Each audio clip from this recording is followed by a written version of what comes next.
Some people may not remember Cool Spot as a mascot, but a video game.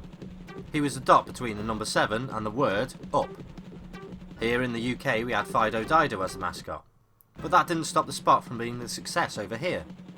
With mascots being all the rage, this platform game was on a lot of people's wish list. But, is it any good? Well, let's have a little look. This is easy money for big brands. Just get a character that stands out and shove it onto a game. With Cool Spot you need to save all the spots that are held captive. But from who? There's no villain in this game. There's no explanation why the spots are locked up in cages. They just are. You play as Cool Spot, an anthropomorphic dot with sunglasses. If this was said in a pitch, it would surely be laughed at, but it actually works well. He's a definition of the 90s with massive tood. Spot can jump and shoot soda bubbles to attack, and all the enemies are suited to their environment. In the beach stage you'll have crabs and shell creatures, and in the walls you'll have mice and spiders. The display shows your high score in the top centre, along with your time remaining on the right and your health on the left. This is represented by Cool Spot's face, which when you take a hit, the face will gradually start to peel off. When you take your last hit, the face will drop off and there's a life lost. Next to that is the cool percentage. This shows you how many spots you have collected in that stage.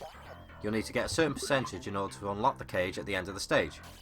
Once you have collected enough, just shoot the cage to free the spot.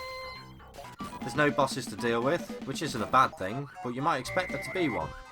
Maybe they couldn't think of any ideas for characters, but you don't really notice its absence while you're playing. Spot tokens are scattered everywhere throughout the levels, and a lot will be hidden behind scenery or high above. If you've got plenty of time, you can head back through the level and try to find all the hidden areas where they might be. At the end of the level there will be a meter represented by Spot holding onto a balloon. The amount of spots collected will start to count down and Spot will rise up. Collect enough spots and you can go to the bonus stage. Collect them all and get an extra life. In the bonus stage you'll be inside a 7-Up bottle where you can bounce off bubbles to collect spots to find a letter to spell out virgin. Or if you're from the US then it'll say uncola. You'll have 1 minute to get everything you can.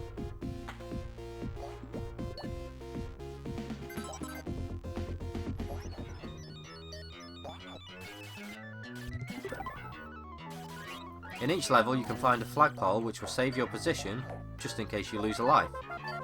Other items can be found such as health bottles, V logos for extra spots and a stopwatch to increase your remaining time for the level. The levels themselves are easy to navigate. The first level you'll go from left to right, but in later levels after that you'll have to go up and down as well as sideways. It's still straightforward except there'll be more hazards and falls to deal with. Getting caught out by enemy fire will happen a lot, especially by the flying bugs in level 2. Once you are familiar with enemies it becomes a lot easier to deal with. But is this game any good? I think so. I remember playing this to death when it came out and it's still fun to play. Controlling Spot is fine, he can fire in all directions and you can control his jump with no frustration. The graphics look really nice and I'm impressed they haven't gone for generic scenes like some other games do. Making your way inside house walls and through a bath really stands out here. There's subtle parallax scrolling which gives each level a bit of depth.